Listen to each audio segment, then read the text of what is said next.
Shalom jemaat yang terkasih di dalam Tuhan. Judul renungan kita hari ini adalah Kerendahan Hati. Bagian firman Tuhan yang akan melandasi renungan kita bersama terambil dari Amsal pasal 28 ayat 13 terjemahan baru yang berbunyi demikian.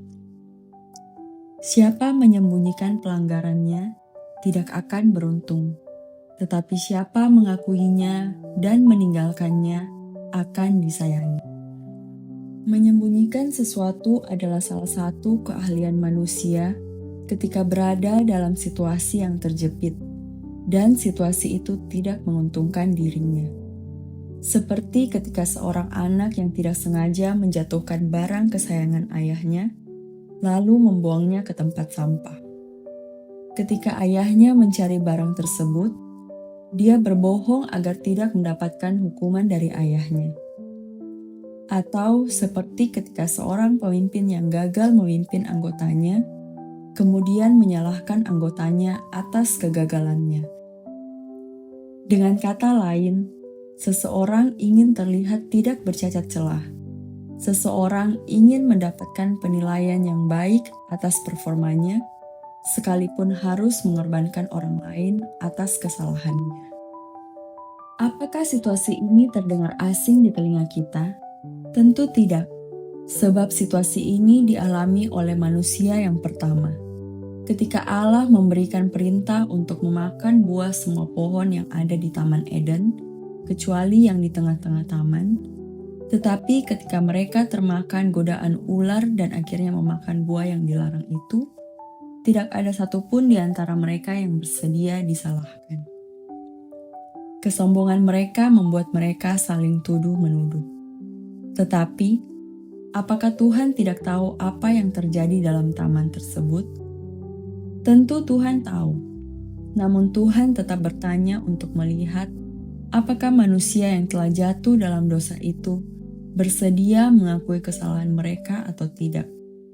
Dan ternyata, mereka lebih memilih untuk saling menuduh satu sama lain dan akhirnya kena kutuk.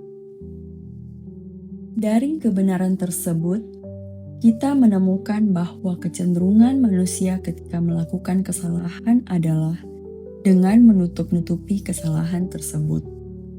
Entah dengan menghilangkan jejak atau menuduh orang lain yang bersalah atas perbuatan yang dilakukannya. Semua itu dilakukan agar citra mereka tetap baik di hadapan sesama. Meskipun mereka terlihat baik di hadapan sesamanya, namun mereka tetap tidak dapat menutupi segala sesuatu di hadapan Tuhan. Amsal kita bersama pada hari ini, siapa menyembunyikan pelanggarannya tidak akan beruntung, tetapi siapa mengakuinya dan meninggalkannya akan disayangi. Tuhan menghendaki anak-anaknya untuk belajar mengakui dosa dan kesalahan mereka di hadapan Tuhan. Karena hidup dalam kerendahan hati adalah hidup yang dikehendaki oleh Allah. Dan sebagai Bapa yang baik, Tuhan akan melatih setiap orang yang telah menerima anugerah keselamatan, setiap orang yang telah diangkatnya menjadi anak-anaknya untuk hidup dalam kerendahan hati. Mengakui dosa dan kesalahan kita di hadapan Tuhan dan di hadapan sesama kita adalah salah satu praktek untuk hidup di dalam kerendahan hati. Dalam 1 Yohanes pasal 1 ayat 9 dituliskan demikian.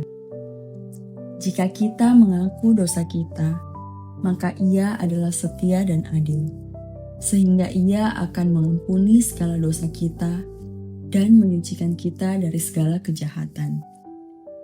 Tuhan memberikan janjinya untuk menyatakan kasih dan memberikan pengampunan bagi setiap orang yang mengakui dosanya kepada Tuhan.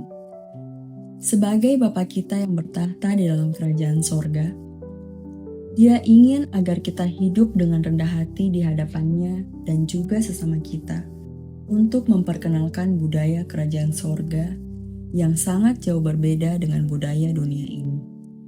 Dan budaya kerajaan sorga itu berakar dari kerendahan hati, di mana Kristus telah menunjukkannya terlebih dahulu dengan mengambil rupa seorang hamba, bahkan sampai mati di kayu salib untuk menembus kita dari perbudakan dosa. Pertanyaan untuk kita renungkan bersama. Kapan terakhir kali kita hidup dalam kerendahan hati? Selain mengakui dosa-dosa kita, praktek kerendahan hati seperti apa lagi yang dapat kita tunjukkan dalam kehidupan kita sehari-hari? Demikianlah renungan kita bersama pada hari ini. Kiranya kita boleh terus bertumbuh setiap hari di dalam Tuhan.